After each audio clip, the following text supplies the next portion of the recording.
Villains are destined to die. Chapter 23.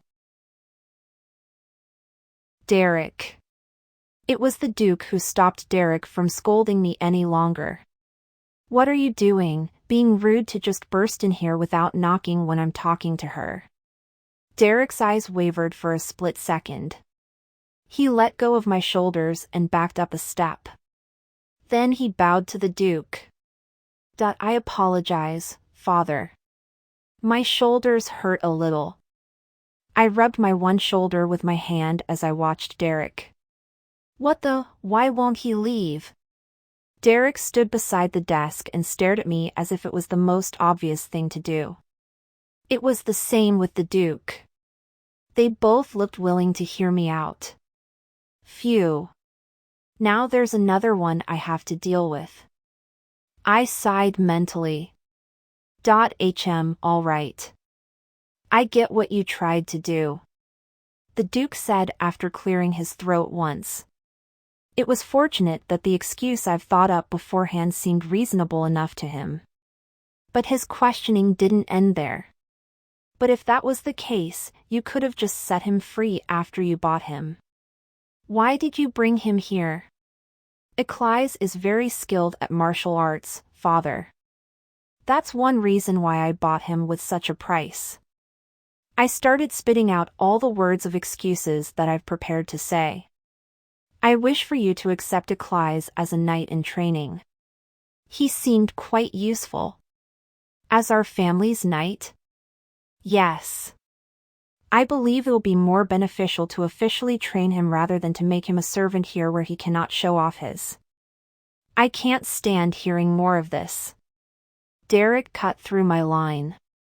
There's an overflowing number of people who are grateful just being able to work in this mansion as a servant. But right now, you're suggesting that we train someone who's not even a commoner, but a slave. Besides, what are you going to use him for if he's been trained? The Duke also seemed to be agreeing with Derek. Stop getting in the way and just leave already." I suppressed the tiredness I was feeling and answered. "I'm going to use him as my personal bodyguard." "Your personal bodyguard?" "I can't forever wander around having not a single bodyguard to guard me." The Duke's eyes widened a little. "What do you mean by you don't have anyone guarding you?"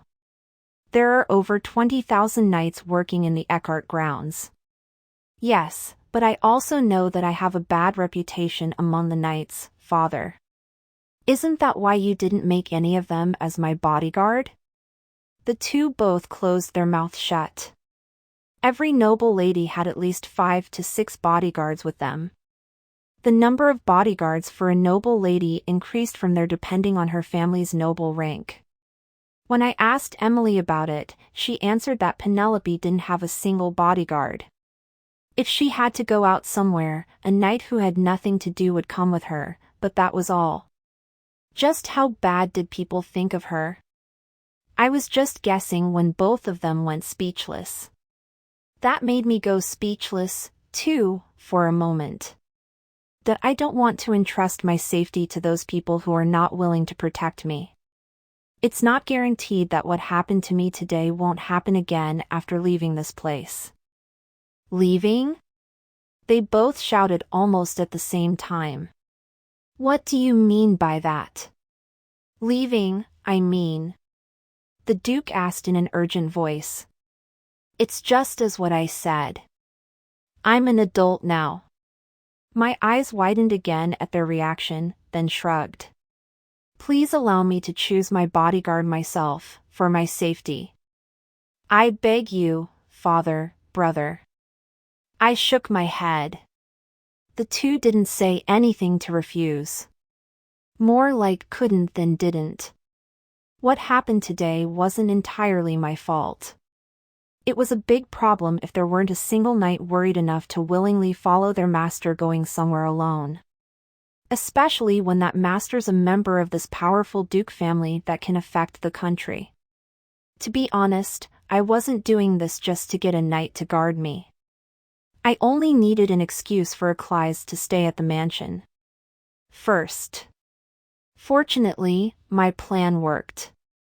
All right. You must have had a tiring night today. Go up and get some rest now. I'll tell a doctor to come to check on you after you get some sleep. Thank you, Father. I didn't need a doctor to check on me since I wasn't hurt anywhere, but I didn't argue any longer. Then I bowed once and walked to the door. And Derek, you stay. The Duke added just when I stepped out of the office. I glimpsed behind me to see Derek by the door as if he was following me out. Ah, just what's up with this dude? I hurriedly closed the door to the office.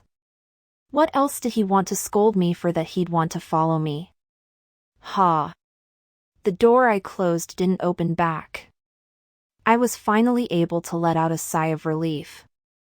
But then, a white box appeared before me. Date at the festival with Derek quest failed. Try again? Reward, Derek's interest plus 3% and others. Accept or reject what? No, never. There were still many days left until the festival ended. However, I clicked on reject as there was absolutely no way I'd go to see the festival with him again. I continued to stare at the disappearing white box, feeling unfair. Subscribe, like and share for more chapters and novels every day.